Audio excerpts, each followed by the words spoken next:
하나님 말씀은 시편 132편의 말씀입니다. 시편 132편의 말씀을 드라마 성경으로 읽겠습니다. 편 성전에 올라가는 노래.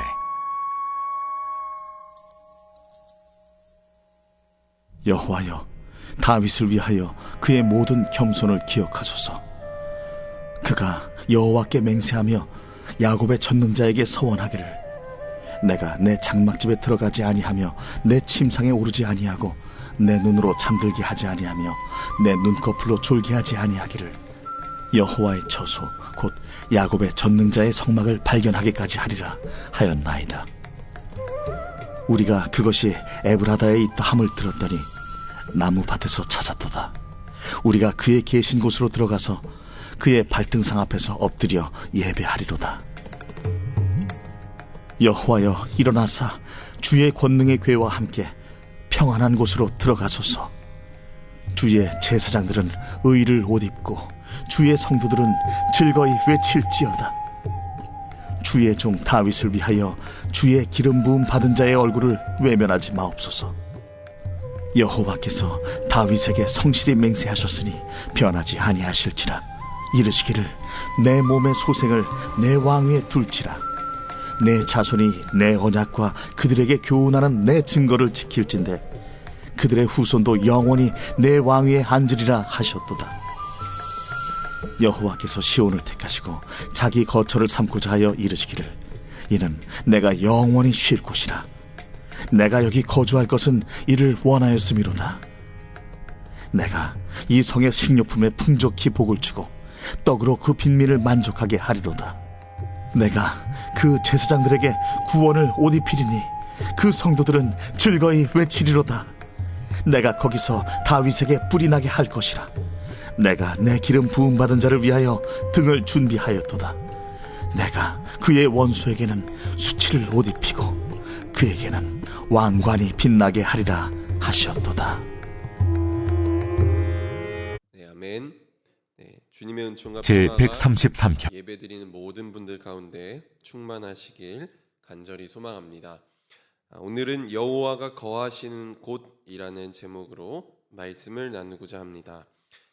성전을 향해 가는 순례자들의 노래가 계속되고 있습니다. 특별히 오늘 시편 132편은 하나님의 성전에 관한 이야기가 나옵니다. 이스라엘 백성들에게 성전은 마음의 고향 같은 곳입니다. 우리도 인생을 살다 보면 힘겨울 때마다 찾아가는 마음의 고향 같은 곳이 있습니다. 여러분도 다 마음의 고향 같은 곳이 있으실 텐데요. 저는 감신을 다닐 때, 감리교 신학교 다닐 때 학교 기숙사에서 꽤 오래 살았었는데, 학교 뒤쪽에 안산이라는 산이 있거든요. 그래서 그 안산으로 올라가는 길 쪽에 이렇게 탁 트여서 서울이 야경이 잘 보이는 곳이 있었습니다. 저는 그곳을 저만의 아지트로 삼고 답답할 때마다 올라가서 이렇게 야경을 보면서 시간을 보냈는데, 그때마다 굉장히 편안해지는 경험을 많이 한 적이 있습니다. 사람은 누구나 마음의 고향 같은 곳이 있어서 인생이 힘겨울 때마다 내 마음을 가지고 가서 쉴 수 있어야 건강한 마음을 갖게 됩니다. 그런데 이스라엘 백성들이 영적 고향으로 생각하는 곳이 있습니다. 그곳은 바로 예루살렘 시온입니다. 그들은 언제나 그곳을 중심으로 자기의 삶을 구성하고 성전을 향해 나아갔습니다. 오늘 본문은 크게 두 부분으로 나눌 수가 있습니다. 먼저 1절부터 10절로 나눌 수 있고 11절부터 18절까지의 말씀으로 나눌 수 있습니다. 전반부는 주님이 거하시는 곳을 만들기 위한 다윗의 노력이 어떠했는지를 보여줍니다. 후반부는 다윗의 헌신과 주님의 헌신이 만나서 주님의 성전이 지어지는 것과 또 주님의 약속에 대한 말씀이 나오고 있습니다.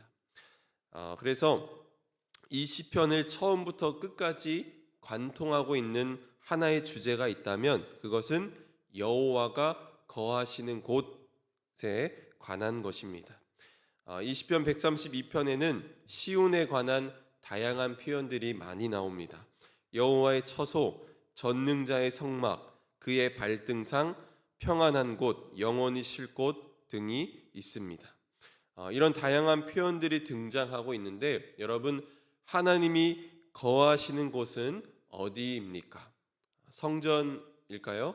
네, 물론 하나님의 성전에서 우리는 하나님을 만날 수 있습니다. 그런데 이 성전은 하나님이 그곳에만 머무시겠다고 말씀하신 것이 아니라 하나님이 그의 백성들과 만나기로 약속한 장소입니다. 그렇지만 많은 크리스찬들이 하나님은 성전에만 머무르시는 분으로 오해할 때가 많이 있습니다. 결국 이런 오해가 우상을 만들게 되고 시간이 지나면 우상 숭배자가 되는 것입니다. 이 말은 다시 말하면 거룩한 장소는 따로 있는 것이 아니라 하나님의 현존을 경험하는 그곳이야말로 거룩한 장소라고 할 수 있다는 것입니다. 저와 여러분의 마음 가운데 늘 하나님을 모시고 살기 원합니다. 그래서 하나님의 현존을 날마다 경험하시기를 간절히 소망합니다. 1절에 보면 여호와여 다윗을 위하여 그의 모든 겸손을 기억하여 주소서라고 기도하고 있습니다. 여기에서 말하는 겸손은 다윗이 사울에게 당한 온갖 시련을 의미하는 게 아니라 예루살렘 성소를 만들기 위해서 다윗이 쏟은 모든 고생들과 수치와 그로 인해 겪은 수치와 고난을 말합니다. 그래서 3절에 내가 내 장막집에 들어가지 아니하며 내 침상에 오르지 아니하겠다라고 했는데 다윗이 얼마나 갈급한 마음을 가지고 이 성소를 짓고자 했는지 그 마음을 표현하고 있습니다. 이 기도의 마지막 결론은 5절에 나옵니다. 여호와의 처소 곧 야곱의 전능자의 성막을 발견하기까지 하리라 하였나이다. 다윗은 정말로 자기를 구원해 주신 이 하나님을 위한 성전을 짓고 예배하고자 했다는 것을 알 수 있습니다. 이렇게 하나님의 처소를 발견하기 위해 애쓴 다윗은 그의 종들과 제사장들과 함께 하나님의 법궤를 찾는 작업을 합니다. 6절부터 나오는 말씀은 우리가 잘 아는 말씀과 같습니다. 사무엘하 6장에 보면 바알레 유다 아비나답의 집에 모셔져 있었던 하나님의 궤를 다윗이 다시 예루살렘으로 모셔들기 위해서 정병 3만 명을 뽑아서 그 예루살렘으로 하나님의 궤를 모시기 위해 찾아갔습니다. 이 아비나답의 집에 찾아갈 때 3만 명이나 끌고 갔던 이유는 블레셋과의 군사적 충돌을 염두에 두고 있었기 때문입니다. 하나님의 궤를 수레에 싣고 가는데 아비나답의 아들 웃사가 수레를 몰고 가고 있었습니다. 그런데 나곤의 타작마당을 지날 때 소들이 갑자기 뛰는 바람에 이 궤가 수레에서 떨어질 것 같으니까 웃사가 어떻게 했습니까? 손을 갖다 대서 그 언약궤를 손으로 붙들었습니다. 그런데 그 즉시 웃사가 하나님의 궤 곁에서 죽었습니다. 왜 죽었을까요? 이것은 민수기 4장 15절 말씀을 보면 알 수 있습니다. 여호와의 법궤를 운반할 때에 하나님은 분명히 말씀하셨습니다. 진영을 떠날 때 아론과 그의 아들들이 성소와 성소의 모든 기구들을 움직일 준비를 마치거든 고앗 자손이 와서 맬 것이니라. 그러나 성물은 만지지 말라. 그들이 죽으리라. 회막 물건 중에서 이것들은 고앗 자손이 맬 것이며 라는 말씀이 나오고 있습니다. 하나님의 임재를 상징하는 법궤를 만지면 죽는다고 하셨습니다. 법궤를 이동할 때도 다른 사람들이 하는 것이 아니라 레위 지파 사람인 고앗 자손이 어깨에 매서 이동하라는 것입니다. 이것이 바로 하나님이 정하신 규례였습니다. 그런데 다윗이 어떻게 했습니까? 수레에 태워서 이동시켰습니다. 고대 시대에 우상을 옮길 때에는 동물에 의해서 이 수레의 우상이 옮겨졌다고 합니다. 즉 하나님과 우상이 동일시된 것입니다. 하나님의 말씀에 불순종하게 된 것입니다. 다윗은 인간적 열심으로 3만 명을 동원해서 하나님의 궤를 수레에 옮기려고 했지만 중요한 것은 하나님의 원칙과 방법대로 하는 것이었습니다. 이후에 하나님의 궤는 오베데돔의 집으로 갑니다. 그리고는 오베데돔의 집에 3개월 동안 언약궤가 있었는데 그 집이 복을 받았다는 소문이 다시 들려옵니다. 아비나답의 집에 20년 동안 있을 때 아무런 하나님의 역사가 없었는데 오베데돔의 집에 3개월 동안 있을 때에는 하나님의 축복이 임했습니다. 무엇을 말해줍니까? 들려오는 말씀에 순종할 때 축복이 임한다는 것입니다. 다시 다윗이 하나님의 궤를 모시러 가고 이번에는 3만 명을 끌고 가는 것이 아니라 제사장들이 입는 에봇을 입고 하나님의 방법으로 여호와의 궤를 모셔옵니다.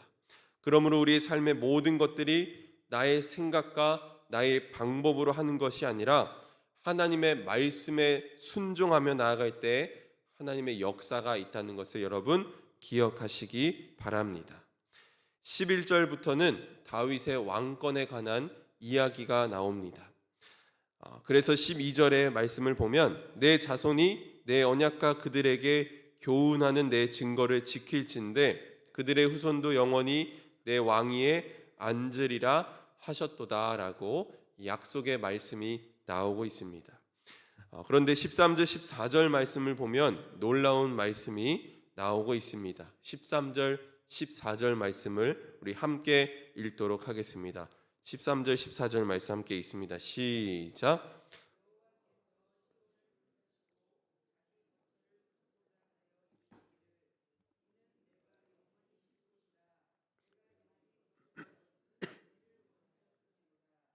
네, 아멘. 네, 이것이 무슨 말씀입니까? 다윗이 하나님이 거하실 곳을 찾고 시온을 성소 둘 곳으로 택했다고 앞에서 말씀했지만 사실은 여호와 하나님께서 택하셨다고 지금 말하고 있는 것입니다. 말씀을 이루시는 주체가 누구입니까? 하나님이십니다. 인간의 방법으로 하나님이 거하실 처소를 만들고 인간의 노력으로 되는 것 같았는데 하나님이 주관자가 되시고 그 일을 하나님이 당신의 일로 받으시자 다윗의 의도와 하나님의 마음이 일치된 것입니다. 이것이 중요합니다. 인간이 할 수 있는 모든 것을 다 한다고 할지라도 하나님이 일하시지 않으면 역사가 없는 것입니다. 하나님의 말씀에 온전히 순종하지 않으면 부족하다는 것을 우리에게 보여주고 있는 것입니다.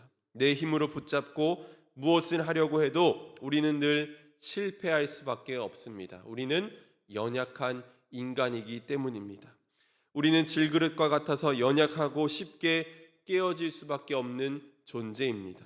우리의 연약함을 인정하고 우리의 힘으로는 아무것도 할 수 없음을 여러분 고백하시기 바랍니다. 우리가 아무것도 할 수 없음을 인정하고 고백하는 그 순간에 하나님께서 일하시기 시작하실 것입니다. 그렇게 할 때 여러분과 저의 삶에 하나님께서 역사하실 줄 믿습니다. 하나님이 거주하시자 그곳에 주어지는 말씀이 있습니다. 15절 말씀, 내가 이 성의 식료품에 풍족히 복을 주고 떡으로 그 빈민을 만족하게 하리로다. 아멘. 이 성이 복을 받게 된다고 말씀하고 있습니다. 다윗 왕조가 복을 받은 이유는 하나님이 모든 것을 풍족하게 해 주셨기 때문입니다. 그런데 누구에게까지 복이 주어집니까? 바로 빈민들에게까지 복이 주어진다는 것입니다. 이것이 정말 중요합니다. 다윗 이후에 솔로몬 그 황금 시대의 이야기를 보면 얼마나 그 시대가 풍요로웠는지를 알 수 있습니다. 1년에 이 솔로몬 왕국에 들어오는 금이 상당히 많았음을 우리가 성경을 통해서 알 수 있고 또 궁궐에서 사용되던 일일 그 식료품의 양을 말하고 있는데 굉장히 어마어마한 양이 그 식료품으로 사용되고 있음을 볼 수 있습니다. 그런데 이런 솔로몬의 황금 시대가 이어지지 못하고 결국은 분단 국가로 나뉘어집니다.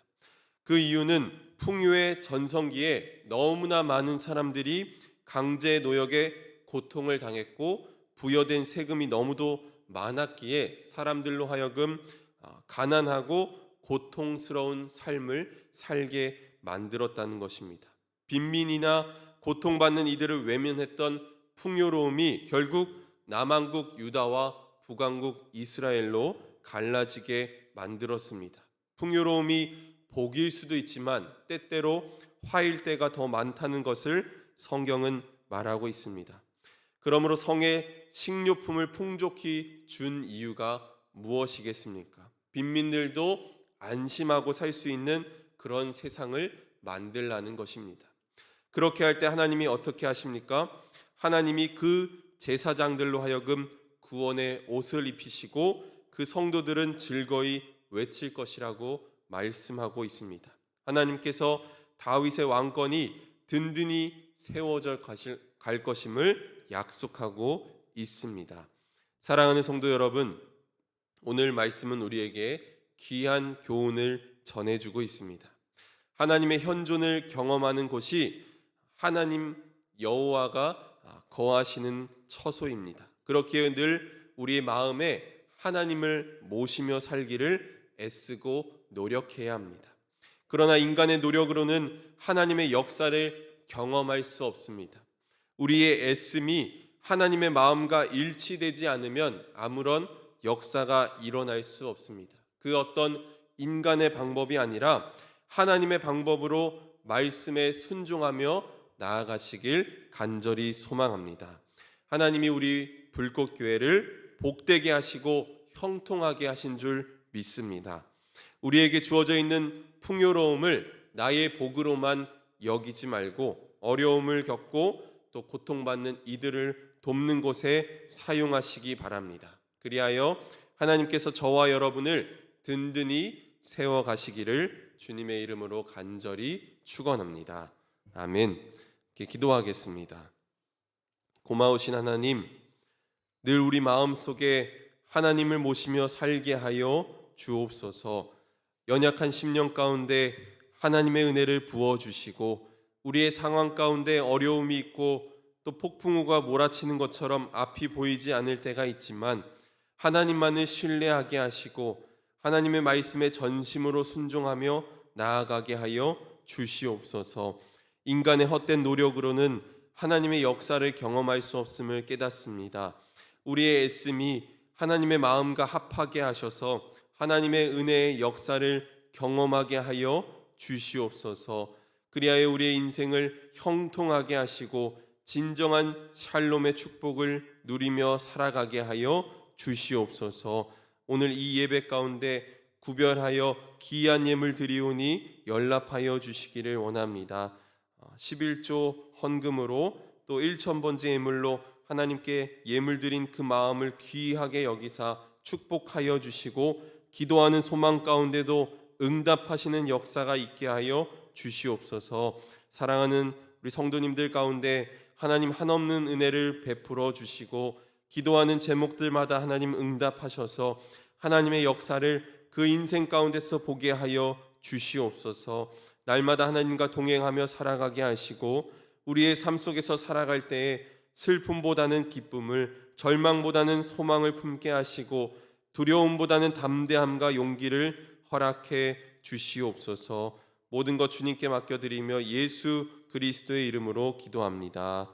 아멘.